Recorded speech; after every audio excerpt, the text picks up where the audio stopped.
অনেক শাশুড়ি পাওয়া যায়, তারা দেখে মাঝে মাঝেই বলে আমার এই জামাইটা খুব ভালো, শুধু আমার মেয়ের কথা শোনে, এরকম জামাই দেশে নেই।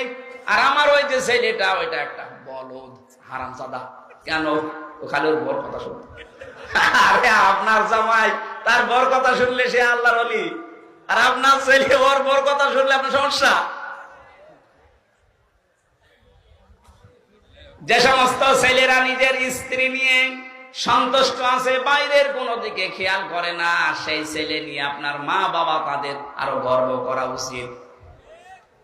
সন্তান যদি স্ত্রীর কাছে একটু সময় বেশি দেয়, তাকে ভালোবাসা আদর বেশি করে, মা বাবার আর অনেকের মন পাওয়া যায় না, বলে বউ আমার ছেলেকে দখল করে ফেলিস।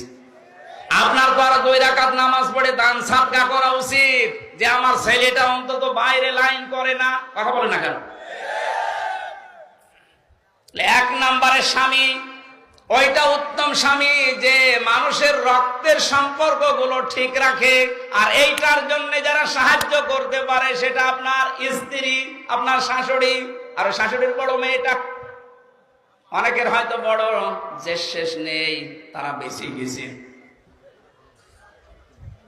2 নম্বরে নবীজির স্ত্রী বললেন, স্বামী আমার ভয় পাবেন না, আপনার কোনো ভয় নেই, আপনাকে আল্লাহ অপমান অপদস্থ করবে না। তাকসিবুল কাল্লা তাহমিলুল কাল্লা, হাদিসের 2 নম্বর পয়েন্ট এটা, তাহমিলুল কাল্লা। আপনি মানুষের বোঝা বহন করেন, দুঃখের বোঝা, ঋণের বোঝা, বিভিন্ন কষ্টের বোঝাগুলো আপনি বহন করেন, আপনাকে আল্লাহ কোনো বোঝা দিতে পারে না। অথচ বাংলাদেশে আল্লাহর নবীর উম্মত অনেক দেখেছি, তারা মানুষের বোঝা হালকা করা দূরের কথা, আরো বোঝা চাপিয়ে দিয়েছে। 15.5 বছরের প্রশাসন বলেন, বিচার ব্যবস্থা বলেন, তাকান এদের দিকে, কত মানুষের বোঝা এরা আরো হালকা করা দূরের কথা আরো ভারী করে দিয়েছে। বিনা কারণে বাড়ি থেকে একটা ছেলেকে আপনি তুলে নিয়ে গেলেন, ওই পরিবারে একটা বোঝা তৈরি করে দিলেন। যিনি পালিয়েছেন তার দিকে তাকান, লক্ষ কোটি কোটি টাকা নিজের দলের লোকের নামে, আত্মীয় স্বজনের নামে বাইরে পাঠিয়ে দেশটাকে একটা ঋণের বোঝা দিয়ে গেলেন।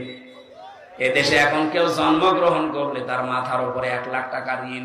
এক কথা বলছেন, এই যে 1570 জন মানুষ মারা গেল, 2780 জন মানুষ এখন হাসপাতালে বেডে কাতরাচ্ছে। কারো 2 হাত নেই, কারো পা নেই, কারো চোখ নেই, কারো অন্ডকোষ নেই। এই মানুষগুলো তার পরিবারের জন্য মা বাবার কাছে বোঝা না, ভাই বোনের কাছে বোঝা না। কথা বলেন না কেন? এই বোঝা যিনি দিয়ে গেলেন উনি নবীর